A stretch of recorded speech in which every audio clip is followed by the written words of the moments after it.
The Vietkong rely heavily on mines and booby traps to knock out vehicles and kill their enemies.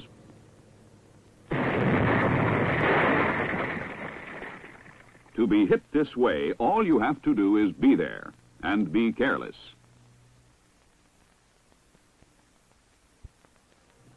Most VC mines are installed at random along routes of communication. Mines and booby traps have also been found at likely helicopter landing sites, on footpaths and trails, along hedgerows, on fence gates, and on rice paddy dikes. VC mines may be hidden in high grass or on a footbridge likely to be used. The VC rarely mines or booby traps those areas farmed by day. He does mine sandy ground that can't be farmed, burial sites, paths leading to and from the jungle in which he disappears so easily.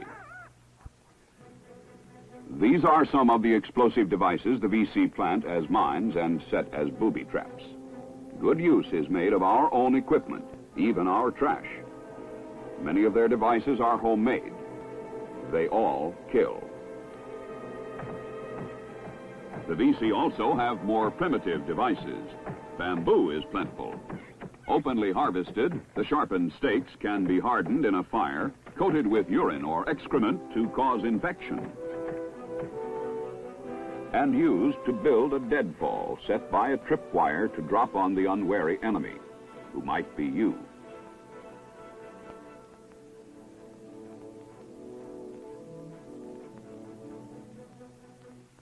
Bamboo is also used to cover and arm man traps found near fences, near hedgerows, and along trails. The cover is designed to give way beneath your weight. This is another man trap spiked with punji stakes, short lengths of split bamboo, knife sharp, and planted to impale you as you fall. Your fall or later movement on these stakes may further trigger a grenade with which the pit is booby-trapped. Small VC anti-personnel devices have been found where foot traffic is expected. Be on the alert for any disturbance to the ground that lies ahead of you. These bullet traps are triggered by pressure. Simple bullet traps like this can kill. They can also be avoided and, once found, easily disarmed. Watch out for tripwires, too. The VC use these fishline tripwires frequently to trigger grenades set up as anti-personnel devices wherever troop movement is expected. This tripwire leads to a fragmentation grenade planted in a tree along the trail. Placed in a can small enough to hold in the safety lever, the safety pin on this grenade has been removed. The tripwire simply pulls the grenade from the can, releasing the safety lever. Some VC devices are even more ingenious. Anchored with bamboo or wooden sticks, this tripwire leads to a rock suspended from a branch. The rock is attached to the pin of this grenade.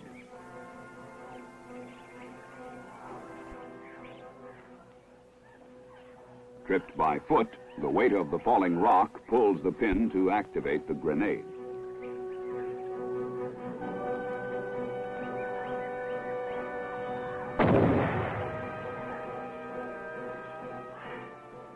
This vertical tripwire leads to a bamboo arch-type anti-personnel device armed with a grenade placed high enough to cover a wide area. Only careful observation can lead to the detection of traps like this before you're trapped.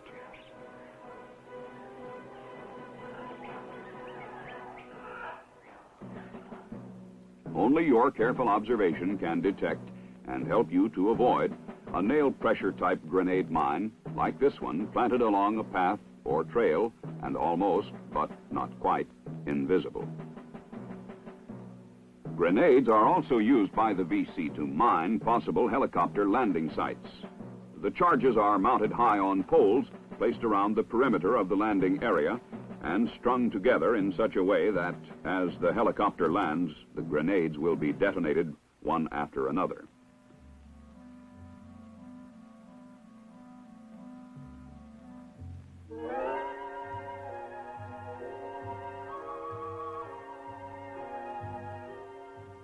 Care should be taken in detonating these grenades.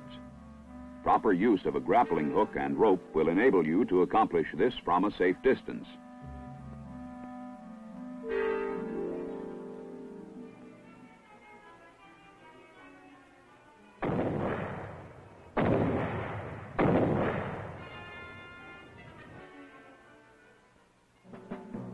VC equipment is often planted conveniently along a path or trail to catch the eyes of souvenir hunters. This equipment is often booby-trapped.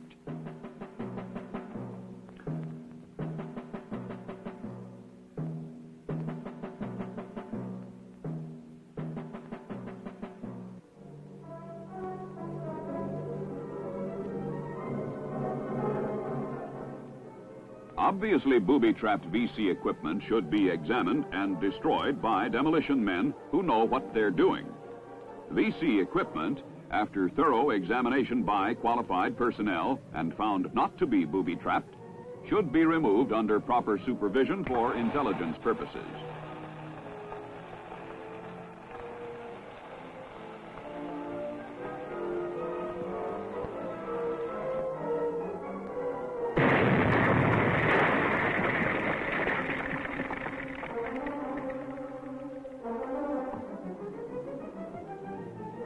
As a general rule for survival, be careful with all abandoned VC equipment. This demonstration shows how a VC flagpole could be booby-trapped with a grenade.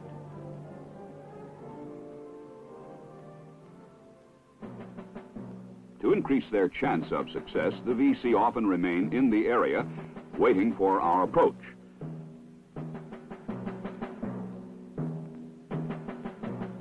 When a target of choice appears within range of the VC's electrically detonated device, he simply closes a circuit charged by a pair of our flashlight batteries, stolen or thrown away as trash, and his mine explodes.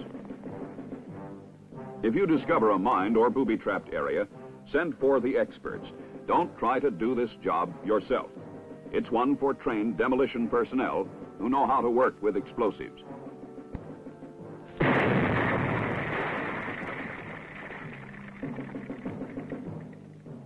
You've got other fish to fry.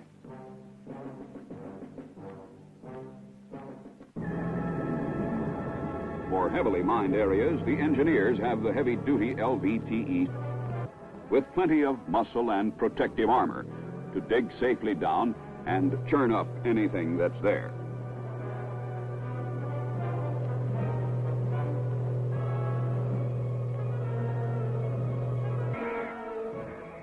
The fishline tripwire, commonly used by the VC, may lead to more than a grenade.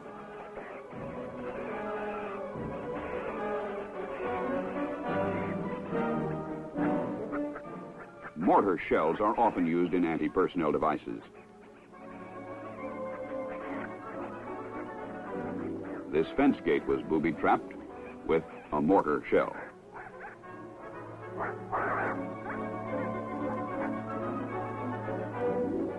Again, making use of a grappling hook and rope, the charge is properly detonated from a safe distance.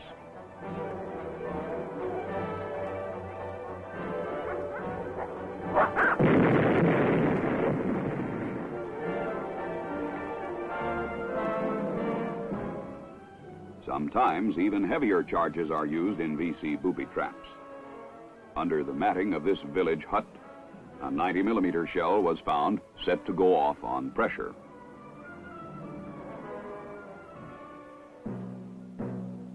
Artillery shells and other heavier charges are also used in anti-vehicular mines detonated by various pressure-type devices.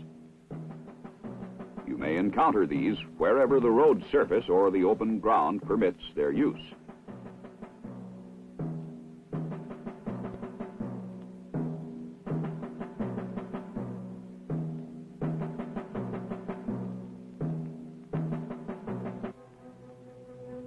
before moving into any area that may have been mined by the VC, a careful search should be made with mine detectors.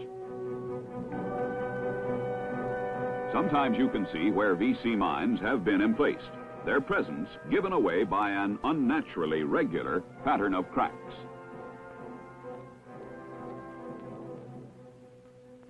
Or by a too regularly shaped rise or depression in the surface of the ground. The work of locating and uncovering these mines should be left to the engineers.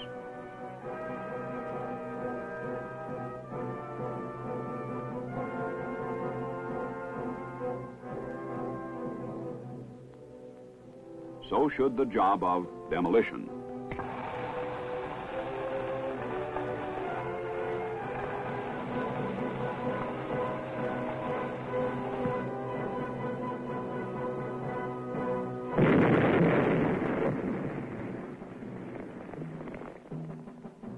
The VC have some commercially manufactured anti-vehicular pressure-type mines. Notice the way in which this mine is covered. At first, the earth will be fresh and dark around the bamboo mat. Later, this fresh earth will dry and settle, leaving a regular pattern of markings on the ground around the edges of the mat covering the mine. Look for these signs of danger.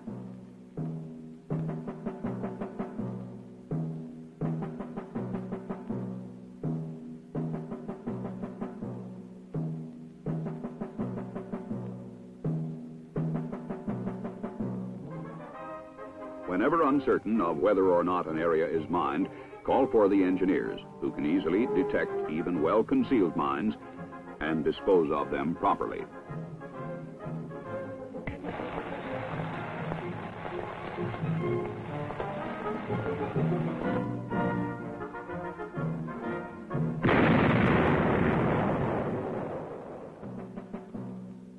Many VC mines are of the homemade variety, made up of standard half-pound blocks of TNT, encased or wrapped in almost anything available.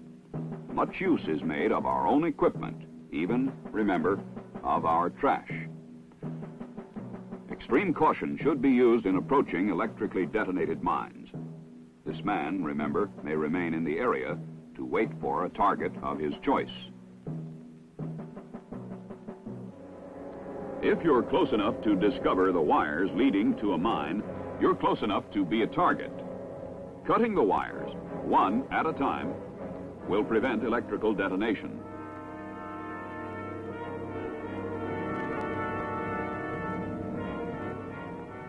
The mine itself should be destroyed in the same way pressure-type mines are blown.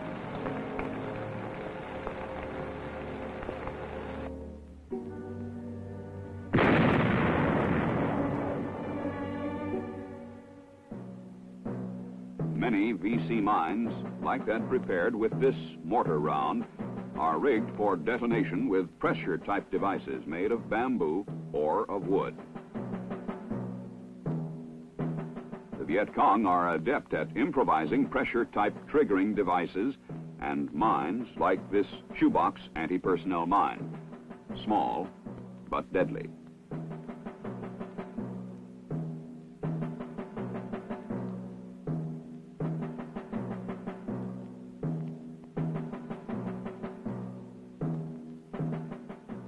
This shaped charge in a metal canister is another improvised mine of the type placed along a road or trail by the VC.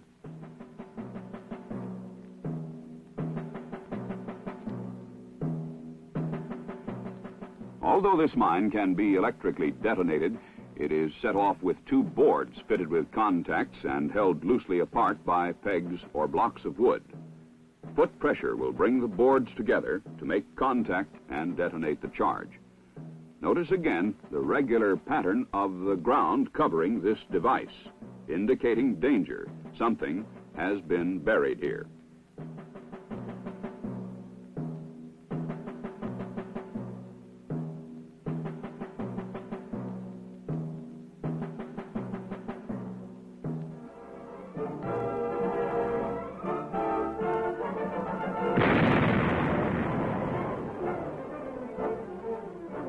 Tripwires may also set off noisemakers warning the VC of your approach.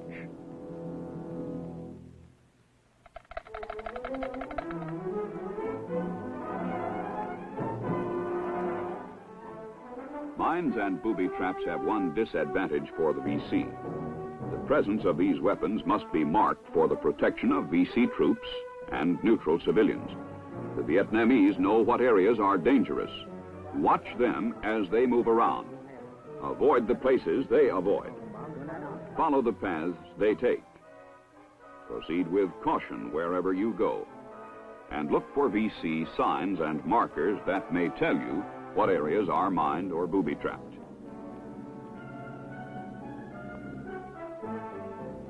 Natural materials are often used to mark mined or mine-free areas. 3 rocks set beside a road may mean mines ahead. 3 sticks on a road may also mean the area ahead is mined. An arrow mounted on a stick points to danger, mines or booby traps. The feather points to safety.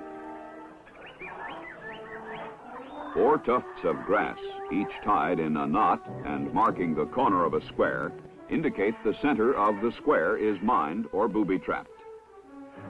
A line of wedges driven into a stump points to a trap.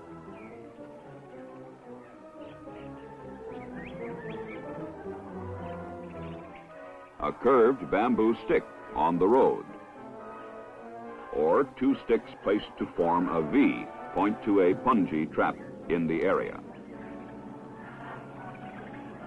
Sticks tied and stacked like teepee supports cover spike traps.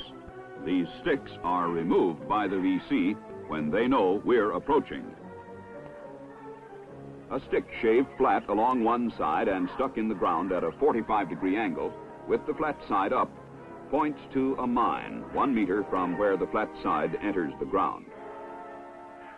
A stick or pole resting on the fork of another stick points to a danger zone. Signs reading Min or Cambo indicate mines or booby traps in the immediate area. 3 stones or sticks, 1 on each side and 1 centered on a road, mean danger ahead. Don't use this road. You've seen the ingenuity of our enemy and how he uses mines and booby traps to his advantage. The alert, suspicious, and trained Marine can avoid these devices. Stay off trails and away from places you sense he's likely to have booby-trapped. Wherever you go in his country, be alert. Use good patrol tactics. And watch for the little things that don't seem natural. Don't panic. You'll never encounter VC mines and booby traps as concentrated as you've seen them here. But they're around. Assure your own safety when it comes to the detection and demolition of all VC devices. Stay on the alert and stay suspicious. Know your enemy, Vietkong, and his application of mining and booby trap techniques.